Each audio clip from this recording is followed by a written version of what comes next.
Bismillahirrahmanirrahim. Alhamdulillahi rabbil alamin. Wassalatu wassalamu ala ashrafil anbiya'i wal mursalin wa ala alihi wa ashabihi ajma'in. Kita teruskan persoalan kita mengenai soal taubat ini. Tapi untuk lengkapnya mengenai soal Adam ini saya riwayatkan sedikit lagi ya, supaya lebih jelas duduk soalnya. Tadi kan sudah saya katakan bahwa Adam dengan Hawa di surga bebas, kemudian dilarang mendekati satu pohon yang bernama Syajaratul Khuldi. Ini setan yang punya gara-gara ini. Fa'azallahumas syaitanu anha. Dimainkan setan ya.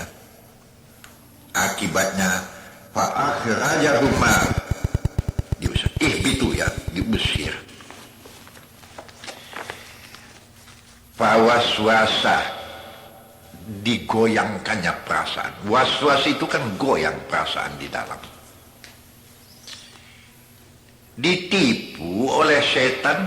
Adam, tahu kau sebabnya, maka kau dilarang mendekati Syajaratul Khuldi itu. Itu maka dinamakan dengan Syajaratul Khuldi. Ini rayuan setan, kalau kau makan buah itu kau akan kekal di dalam surga, tidak bisa dan tidak ada yang mampu mengganggu kau lagi. Yang kira-kira maksudnya Allah Ta'ala pun tak bisa mengeluarkan kau lagi kalau itu kau makan. Dan kau jadi raja, memiliki segalanya. Itu tipuan sebetulnya. Kena. Itu maka terhampiri. Oh, ada lagi ahli tafsir mengatakannya. Tapi ini tafsir daripada tukang-tukang tafsir. Hakikat hal keadaan yang sebenarnya saya juga tidak tahu. Ya. Ceritanya begini. Sebetulnya Adam maka terlanggar ini itu rayuan Hawa. Ini ada yang mentafsirkan begini ya. Hawa ini kan istri. Ini akibat karena kasih sayang yang tumpah, penuh tumpah kasih sayang kepada Hawa. Memang rupanya ya, kalau kasih sayang itu ditumpahkan habis-habisan, bisa terseleweng kita ya. Pantaslah diperingatkan bahwa kalau engkau mengasihi sesuatu itu, batasilah. Jangan sampai keterlaluan. Ya. Memang kalau sudah keterlaluan tak ada beresnya lagi. Itu akibatnya rusak. Itu kata sejarah. Rupanya memang kalau sudah barang yang dilarang ya, selera untuk mendekati tambah hebatlah. Nah, akibatnya karena rayuan setan didekati, diusir. Nah, waktu diusir itulah Tuhan mengatakan, fa imma ya'tiyannakum minni huda faman tabi'a hudaya fala yadillu wala yashqa wa man a'rada an dzikri fa innalahu ma'isyatan danka wa nahsyuruhu yaumal qiyamati a'ma. Ini di surat Taha juga ini ya. Kelanjutan ayat yang tadi, tapi agak lanjut sedikit ke atas di ayat yang ke 123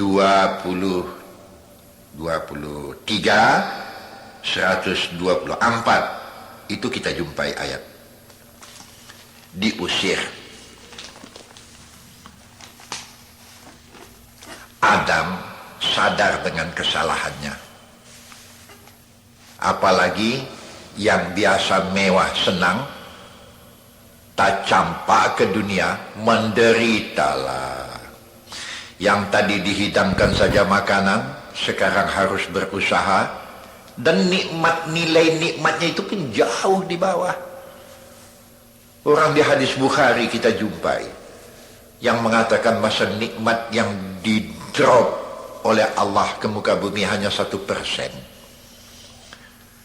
Tis'a wa tis'una juz'an, 99% lagi itu disiapkan untuk ahli surga. Biasa dengan kemewahan 99% nikmat, tak campak ke dunia hanya 1% yang dijumpai. Oh, ini bukan enak ini mengalami yang macam ini nih. Menderita ya. Tapi Adam karena itu mohon ampun ke Tuhan.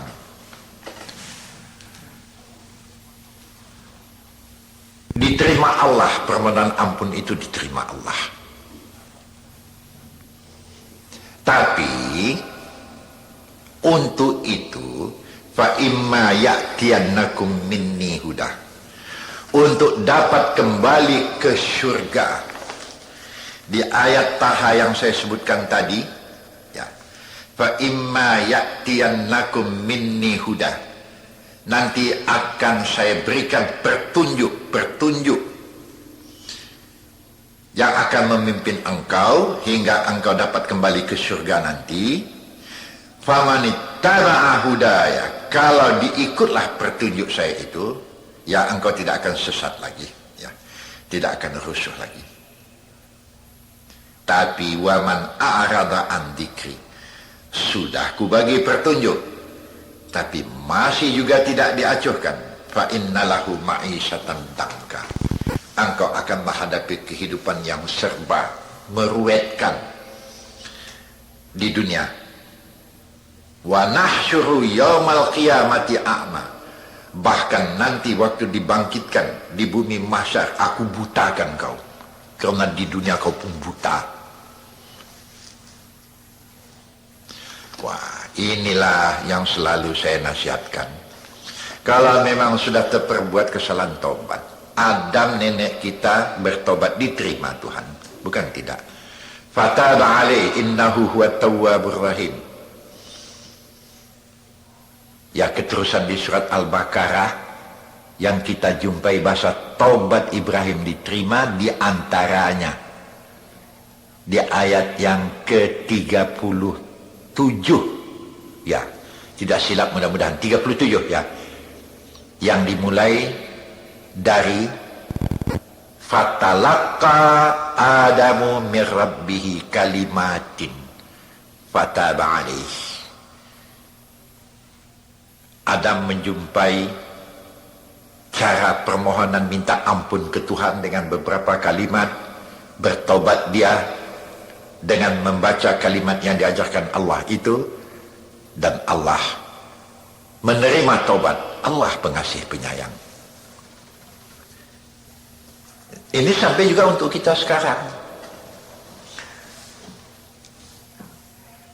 Ada yang mengatakan, ada yang bertanya ya, apalah kira-kira doa minta tobat itu? Di antaranya, itulah doa yang saya pikir semua ulama, semua ustadz, bahkan orang awam pun hafal dengan doa ini. Rabbana atina fid dunya hasanah wa fil akhirati hasanah wa qina azabannar. Tuhan, berikanlah kepada aku di dunia yang baik. Apa yang baik di dunia? Ketenangan jiwa. Wa fil akhirati hasanah, dan di akhirat juga yang baik. Apa yang baik di akhirat? Mendapat keampunan dan langsung masuk surga. Wa qina adzabannar.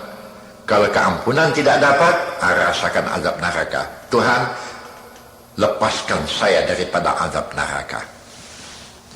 Dan di antaranya lagi doa yang berbunyi, Rabbana zalamna anfusana wa illam taghfir lana wa tarhamna lanakunanna minal khasirin. Ini doa-doa yang saya sebutkan ini dalam Quran kita jumpai sama sekali ini. Rabbana, oh Tuhan, zalamna anfusana, sesungguhnya kami telah menzalim diri kami. Dengan berbuat dosa maksudnya ya. Zalamna anfusana, telah menzalim diri kami dengan memperbuat dosa maksudnya. Wa illam taghfir lana, jika tidaklah engkau beri keampunan kepada kami. Wa tarhamna, dan jikalah tidak engkau rahmati kami wahai Tuhan, lanakunanna minal khasirin, sudah pasti kami akan termasuk dalam golongan orang yang senantiasa merugi. Rugi di dunia itu tidak serupa dengan yang dimaksud dengan rugi di akhirat. Di dunia neraka kan belum ada lagi. Tapi apa kerugian dunia? Mengenai nikmat, rezeki? Tidak. Mengenai rezeki tetap dibagi. Nikmat tetap dirasakan. Nikmat yang dimakan, nikmat yang dilihat, nikmat yang dirasakan oleh perasaan pandangan mata, nikmat yang dirasakan oleh apa yang didengar oleh telinga, kemesraan, diterima, bukan tidak diterima. Jadi yang dimaksud kehilangan nikmat dunia di sini ialah ketentraman, tatmainnal qulub, ya, ketentraman hati. Gelisah ini satu siksa ini, jangan bilang tidak ya. Apa obatnya Ustaz? Minta ampun ke Tuhan. Berapa kali saya bilang sudah. Minta ampunlah banyak-banyak, bertobat ke Tuhan, ya amanlah sudah.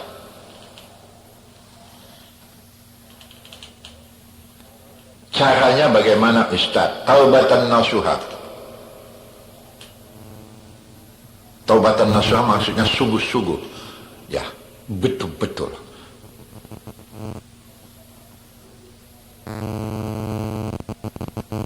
Tapi yang paling mantap, ya, selain minta ampun, iringi dengan perbuatan yang baik, di antaranya bersujud di tengah malam.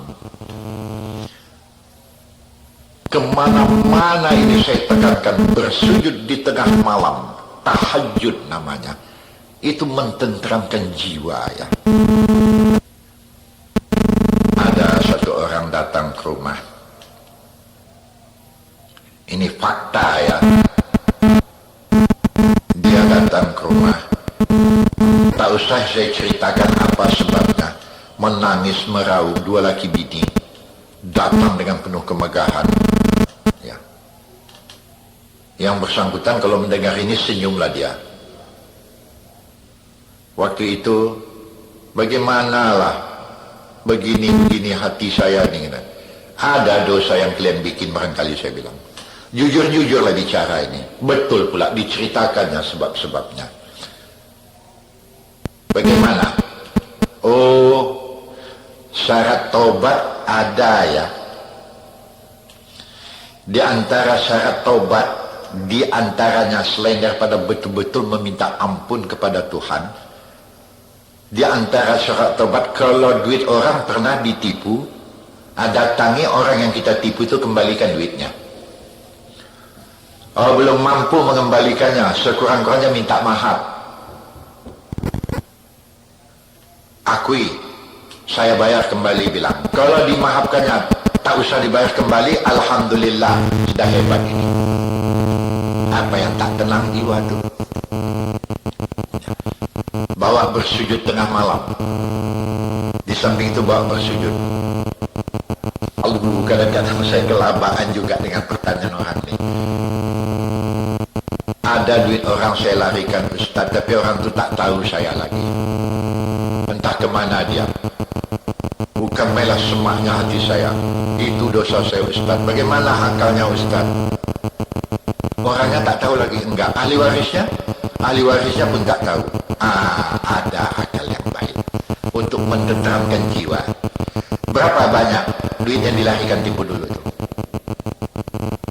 Coba pulangkan kembali kepada Allah. Bagaimana cara memulangkannya, Ustaz? Kalau nampak masjid yang tidak siap, serahkan ke masjid itu duit itu. Untuk, ya walaupun tidak bisa disiapkan karena sedikit, tapi serahkan ke sana. Bagi makan anak yatim, bagi makan orang miskin. Di samping mendoa ke Tuhan, ya Allah, ini duit sipolan yang sudah kumainkan Tempo Dulu, Tuhan. Saya mohon ampun, Tuhan, saya sudah salah. Saya tidak tahu di mana orang itu sekarang. Saya kembalikan kepada Engkau, Tuhan. Tuhan tahu, ya. Tenanglah jiwa itu. Kemudian bawa bersujud tengah malam. Apa doa di tengah malam itu, Ustaz? Doanya dua macam saja. Tuhan, ampunkan dosaku, ampunkan dosa dua ibu bapakku. Minta kaya, jangan minta kaya, bikin kacau saja itu. Bukan tidak boleh kaya. Minta panjang umur. Mau apa umur panjang-panjang? Kalau mau bikin kacau yang di dunia ini. Minta mati ya tak boleh. Tapi di seberang kematian lebih nikmat bagi orang yang mendapat keampunan dari Tuhan. Oh, hebat nikmatnya di sana. Minta ampun ke Tuhan. Tuhan, ampunkan dosaku, ampunkan dosa dua ibu bapakku. Engkau yang tidak mau mendoakan dua ibu bapakmu, harapan hak untuk engkau mendapat keampunan tipis sekali. Oh, banyak kali sangkut pautnya ini. Saya sudah minta ampun, Ustaz, tapi duit orang tak saya balikkan, Ustaz. Oh, kacau lah ini. Duit orang tak dibalikkannya, tapi minta ampun. Ini main-main namanya. Kecuali macam persoalan yang tadi. Itu lain. Oh, ada satu riwayat ya. Ini riwayat ini saya baca di dalam kitab Riyadus Salihin ini. Ya. Di dalam kitab Riyadus Salihin.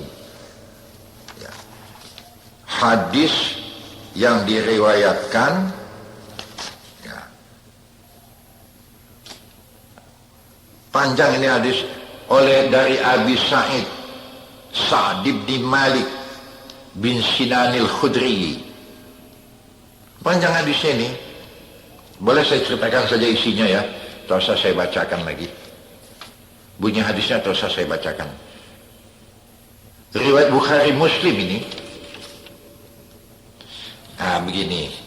Nabi pernah bercerita. Di antaranya yang mendengar cerita ini Abu Sa'id yang mendengar cerita ini. Sa'ad bin Malik bin Sinan Al-Khudri. Dia yang mengatakan ini. Apa kata Nabi? Dulu. Umat yang dahulu. Jadi ini kejadian Nabi menceritakan umat sebelum Nabi Muhammad ini ya. Pernah terjadi, kata Nabi, seorang tukang bunuh. Memang membunuh sajalah kerjanya. Cuman di hadis ini tidak disebut apa sebab dia membunuh. Tidak disebut. Ya kemungkin saja ada pembunuh bayaran, ada juga ada yang membunuh itu karena dendam, ada juga ada membunuh itu karena sakit hati. Dan tidak tanggung ya. Dalam riwayat ini mengatakan telah membunuh 99 jiwa yang dimainkannya. Apa ini semua karena dendam? Tak tahu saya. Di sini pun tak disebut. Mungkin juga karena dapat upah barangkali. Sebab pembunuh upahan ini kan ada juga ya. Pembunuh bayaran namanya. Rupanya satu waktu sadar ya, ingin bertobat meminta ampun kepada Tuhan. Dia tidak tahu bagaimana caranya minta ampun ke Tuhan. Pergilah dia, jumpalah dengan seorang pendeta Pendeta ini orang alim ya. Seulama, orang Nabi Muhammad menceritakan yang dahulu. Tentu saja ulama-ulama model sekarang belum ada di waktu itu. Tentulah ulama-ulama Nasrani, ulama-ulama Yahudi lah yang dijumpai di waktu itu. Maka datang dia, jumpalah dengan seorang pendeta ini. Diceritakannya lah bahasa dia sudah membunuh, sudah 99 jiwa yang dimainkannya. Apa ada jalan buat saya untuk bertobat dan mendapat keampunan dari Tuhan? Tak tahulah ya, mungkin barangkali orang alim ini atau pendeta ini agak emosi barangkali. Jawabnya, tidak ada mahab untuk kau lagi. Oh, ini kan hebat ya. Kalau macam kau tak akan diterima taubat lagi. Dia memang bangsa orang pala. Karena dibilangkan pendeta ini dia tidak diterima taubat lagi dengan kata-kata yang tajam, dibunuhnya pendeta ini. Akibatnya jadi 100 orang yang dibunuhnya itu. Ditekannya pendeta ini. Ini kadang-kadang ya kami pendakwah ini pun, aduh, ditunjukkan salah orang, ada juga orang yang tidak senang kadang-kadang. Jadi bagaimanalah? Tak ditunjukkan salah orang hadis Nabi yang diriwayatkan oleh Bukhari, Muslim, Hakim juga ada meriwayatkannya, yang mengatakan man ra'a minkum munkaran, apabila engkau melihat kemungkaran, fal yughayyir biyadihi, robah dengan tanganmu, robah dengan kekuasaanmu kalau punya kekuasaan. Tidak punya kekuasaan, fa'illam tastati, kalau tidak punya kekuasaan, tidak mampu, dengan apa? Itu yang dimaksud man ra'a minkum munkaran fal yughayyir biyadi, rubah dengan kekuasaan. Wa illam yastati, kalau tidak mampu bagaimana? Fa bilisani, dengan ucapan, dengan peringatan, termasuklah dakwah ya, menunjukkan salah orang. Bukan tunjuk hidung salah. Kadang-kadang pantas juga saya nasihatkan kepada teman-teman saya, kepada ustadz-ustadz, kepada pendakwah-pendakwah. Coba dengar nasihat saya. Jangan kalau menunjukkan kesalahan, cukuplah sifat dosa itu tunjukkan. Tapi jangan tunjuk hidung. Bijaksanalah. Ud'u ila sabili rabbik bil hikmati wal mau'izatil hasanah. Seru manusia, panggil manusia dengan bijaksana, dengan pimpinan. Tunjuk hidung, wah, jarang orang yang mau ditunjukkan kesalahannya men. Kau ya begini-begini, oh kena nanti. Cukup. Ini tidak baik, ini tidak baik, ini tidak baik. Mencuri itu tidak baik. Kalau kita katakan kau ini pencuri ya, jahat kau, oh ditekannya kita nanti. Ini kepada pendakwah-pendakwah yang muda-muda ini, yang tua-tua pun, ya, jangan langsung sifatnya. Ini contohnya ini, dibunuhnya pendeta. Kemudian dia pergi mencari orang alim yang lain. Jumpalah dengan orang alim yang lebih bijaksana ini ya. Dia melapor bahasa dia telah membunuh 99 orang tambah 1 orang pendeta sudah saya bunuh. Bagaimana Tuhan? Apakah bisa tobat saya diterima? Apa jawab orang alim ini? Kenapa tidak? Tidak ada satupun manusia yang bisa menghalangi orang untuk bertobat kepada Tuhan. Soalnya mau bertobat. Dan untuk itu, pergilah kau ke satu dusun. Ditunjukkannya lah satu dusun. Kebetulan di dusun itu umumnya orang yang taat kepada Allah. Pergilah kau ke sana, contohlah ketaatan orang itu, tirulah ketaatan orang itu, jangan kembali ke negerimu, karena tempat negerimu itu tempat yang jahat.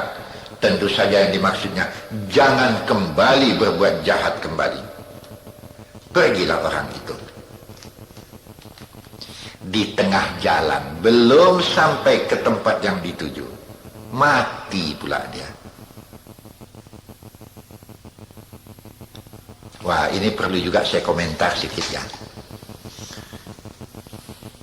Belum sampai ke tempat yang dituju, dia sudah mati. Tapi jelas, orang yang berniat baik, walaupun belum sempat dia berbuat baik, tetapi dengan niat baiknya itu, memang sudah berikhtiar untuk mencapai berbuat baik. Ikhtiar ingin berbuat baik, walaupun belum dibikin, dia sudah mempunyai nilai di sisi Tuhan, bahasa dia orang baik. Itu komentar saya itu ya. Nah, kemudian kelanjutan daripada cerita tadi, di hadis itu dikatakan terjadilah pertengkaran antara malaikat rahmat dengan malaikat siksa. Memang bagi orang yang sudah mati, ada yang dibawa oleh malaikat rahmat, ada yang dibawa oleh malaikat azab.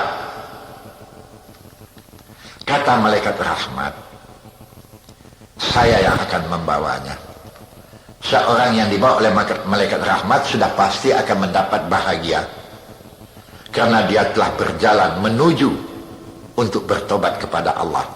Memang hatinya menyuruh dia begitu, tapi belum sempat, dia sudah mati.